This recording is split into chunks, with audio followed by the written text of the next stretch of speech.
Many men are going to allow their eyes to send them to hell. Many of us are on that path because many of us are not aware of the battle that wages all around us, and especially within the context of our gaze. Now, before I get to that, this very visceral visual example, let's talk about the unprecedented times that we live in right now. Many of the saints that we've come to know, love, and adore, of course, they faced, persecution and martyrdom, many challenges that we are fortunate enough not to face now. But they didn't face the absolute rampant degeneracy that we're dealing with right now, where we're bombarded, especially as men, technologically, with marketing efforts, etc. It's like the world is trying to rip us away from what I believe to be the forgotten virtue of chastity, which governs sexual thoughts and actions toward the good of marriage, the good of love, and God's design for matrimony. And so, in integrating sexuality into one's personhood and saving it, preserving it for that container of matrimony. But we're met with a world that knows if they can exploit a man's lower faculties, his carnal desires in the form of lust, then many of those souls will be dragged to hell, kicking and screaming. And I think it's important that we use a very visual and visceral example of how ugly this sin truly is. And so next time you're in public, okay, next time you see a beautiful woman in public, just take a look at the men around her for a second. They look like they've been reduced down to ravenous wolves that have never seen a meal in their entire lives. From grown men to grown children is what they look like. And you really get this visual example of how disgusting that is. Now, on the surface, if it's this gross, this disgusting, I instantly lose respect for men. And I used to be one of these men, okay? I'm not pretending I'm sitting high and mighty on my high horse. I've been delivered by God's abundant grace and mercy from that to a place now where maintaining the custody of my gaze is one of the highest, most priorities in my life.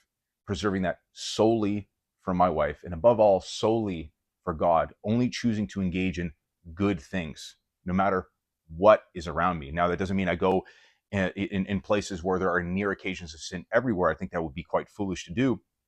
I also protect, my day-to-day lifestyle and what I do, so I'm not exposed to these near occasions of sin. Not because I don't have self-control, but just because I think it's simply unwise.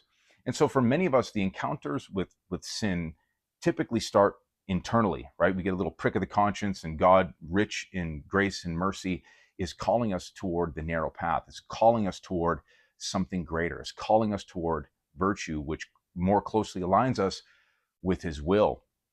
But many men, such as myself, were stubborn. We need to learn the hard way. And so taking this example, this visual example of taking a look at men and their reactions when a beautiful woman is in their presence really confronts us with the reality of how ugly this sin is. It reduces men to nothing but dogs that haven't seen a meal in a long while, and now suddenly they're reduced to nothing more than animals, not rational creatures that understand and can distinguish from right from wrong, but just animals that are controlled slowly by their concupiscible appetites, their concupiscence, their sin natures. And I heard this once on a Matt Fradd podcast, and Matt Fradd aptly pointed this out, so credit to him. Got nothing but love for my brother. And this was a really good example. So kind of taking to this example, I went out and did this into the world and saw this in other men, and I was quite frankly disgusted. And I think this is a forgotten virtue. It's a forgotten habit, the custody of our gaze. Jesus said in Matthew 5:28 that if a man simply looks at a woman with lust in his heart, he's already committed adultery in his heart. Now I'm paraphrasing, but that is the general idea of that passage. And it's absolutely true. And we don't take heed of Jesus' warnings and his words in the gospel, such as the way that he stated it. It's like, well, I'm struggling with this. Why should I need to pay attention to my gaze?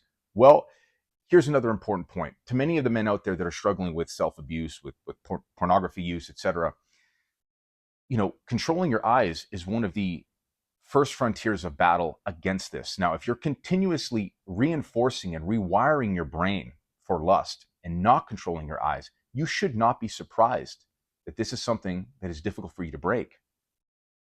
If you can simply start by awareness, through prayer, through clinging to those graces God gives us to overcome sin in all of these areas, you'll find that this grace seeps through your day-to-day habits with regards to what you're viewing on your phone, with regards to how you deal with temptations when they come up. But if you're out in public, if you're out at a gym, or you're going wherever you're going, and you're not controlling your gaze, you're not bringing your awareness to this key point and this key sword in the battle against lust, if you will, you're continuously reinforcing this negative pattern, this pattern that will absolutely send you to hell. So when I took to this example and I went out and saw this in the world, not only was I disgusted by the men that I saw, I was disgusted inwardly at myself because I didn't take enough time and attention to actually make myself aware that I too was doing this. And once you make that shift, it's kind of like when you stop swearing, or you make this conscious effort to stop swearing, which I have been doing lately. It makes you realize how attached you were to this habit. It's like anything. When you start to grow in virtue and you're trying to find that mean in virtue, you start to realize like how much you actually wanted that sin for yourself.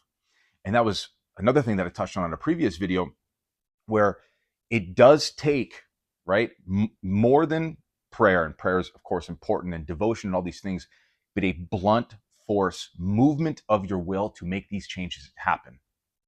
It's no different. Any other habit, whether it's going to the gym, whether it's quitting a certain substance that you're struggling with, averting your gaze, or stopping, the pornography use, etc.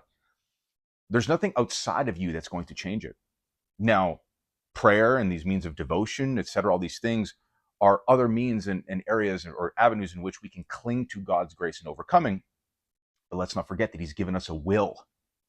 And it sometimes takes this hard movement of the will to establish these new habits. Now, I've been made aware of this again by when I made this conscious effort to stop swearing. It made me realize how attached I was to it and how easy it was to just do, to engage in this, right? But when I put some time and attention to it, also with the controlling and the custody of my gaze, it made me realize how autopilot sexual sin is.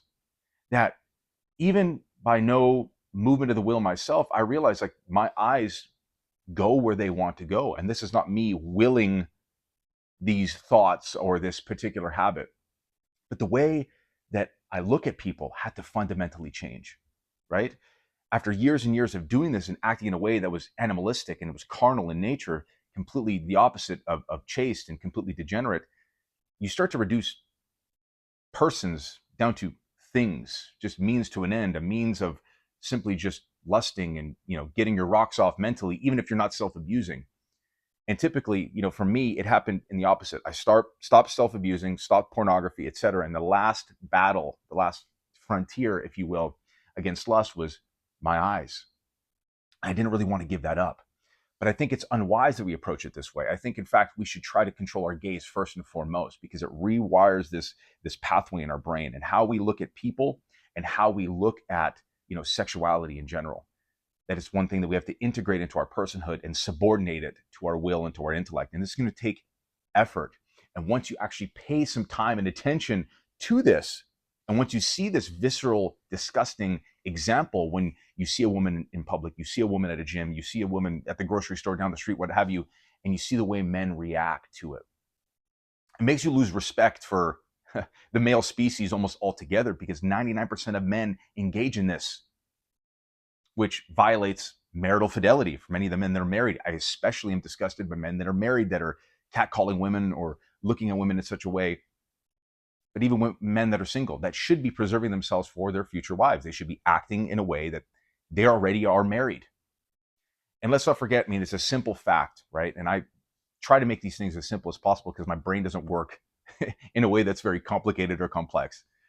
Your eyes can send you to hell. Christ made it clear that you're already committing adultery in your heart by looking at a woman with lust in your eyes. And it's one of those things that I think is a forgotten means of sanctification. That in all things that we do, down to our thoughts, right, in private, down to our actions in private, that our wives may not see it, our friends may not see it, our children may not see it, but God sees it. And we will have to make an account for every thought, every action, every word. So do not let your eyes send you to hell, because you're going to have to answer for it. And that should make you tremble. It makes me tremble thinking about my past life to where I'm at now. It's like I've got to do a lifetime of penance and mortification to make up for it. But glory to God, I'm here. He's rich in grace and mercy, and we're able to do it while we're still breathing.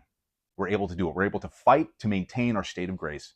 We're able to fight to continue to cultivate these virtues. So, men, I challenge all of you, and even women, because I know women are no better now, especially due to the hypersexualization of our culture. They've been trained in a way to look at men like this as well.